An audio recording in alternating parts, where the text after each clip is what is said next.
How do you get rich in the recession? The secret to getting rich is you've either got to create something and take ginormous, excessive risks by investing everything you've got into a business like I did at a time when I was pretty much $100,000 in debt. Gave up everything I've got, all the time I've got, everything I could put into, and then beat the odds of making a business succeed, which 90% won't. And so you have to be either an excessive risk taker. And for most people, that's a really bad strategy that could lead to bankruptcy and all sorts of excessive indebtedness, like it did throughout different stages of my life. But if you get one of those and it works, then your shift focuses onto wealth preservation rather than excessive speculation. So in your younger years, you can take excessive risks in order to try and get asymmetric returns, which is what creating a business essentially is. And then if you succeed at that, which most people won't, unfortunately, then you shift your focus to wealth preservation. Now, the easier path and the less risky path, which everyone can do, is if they can get themselves in a position where firstly they have an income, then the secret to getting rich is essentially spend less than you earn, invest the difference, and keep doing that and compound for the rest of your life. And the funny thing is that the first one involves taking excessive risks. And really the odds are that you will really ruin your financial situation if you take that strategy. The second one is something that everyone can do, but very few do. Most people, they try and spend beyond their means because they want the goods that being rich will give you. So they do it on debt, and then the debt takes them in a situation where they can never spend less than they earn. Then therefore they can never invest the difference. And if they can never invest the difference, they can never get on the right side of the debt cycle. And therefore they remain in the debt cycle forever. So as unsexy as that is the difference. And in terms of how to invest the difference, that's the video series that I'll be creating during the current markets of exactly what I will be doing. Now, I can't promise you. All I can say is that my days of excessive risk taking, I'm at a stage right now in my life where I'm thinking about preservation and therefore taking less risks. And therefore, when you take less risks, you would expect lower returns over time. But a lot of people, what they do, especially in the crypto markets, they try and take a little bit of money, put all of it into one altcoin, for example, one ICO or one IEO, and try and just get rich quick. And there is a plethora of vultures out there that will all tell you, videos of here's my top 5 picks.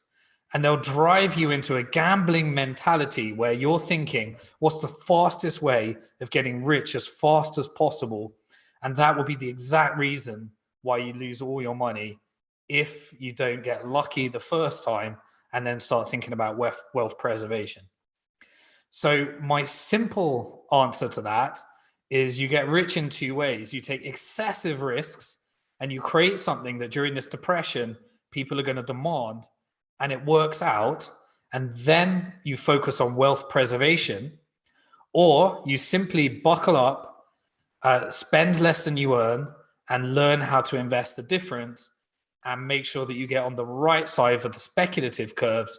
And that's exactly what I'm going to be covering in the free video series of exactly what I will be doing during the current markets. And I'll be doing it in 2 ways.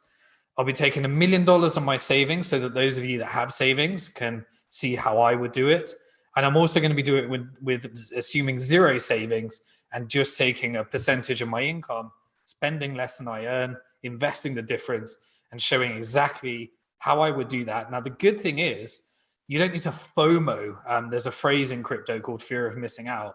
You don't need to FOMO into this, because the more you spread this, the higher it performs. One thing I've learned at banktothefuture.com, we've been involved from, with we got over now 90,000 investors that got incredibly wealthy over the last decade.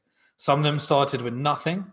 Others of them have achieved billionaire status from nothing over the last 10 years. And the reason is because I think that people vastly overestimate what wealth they could achieve in 1 year and underestimate what wealth they can achieve in 5 or 10 years.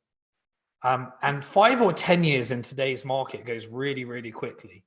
But it's overestimating what they can make in 1 year that drives them into speculation, gambling, 125x leverage on crypto exchanges, and all sorts of crazy behavior that's guaranteed to destroy your wealth at some stage.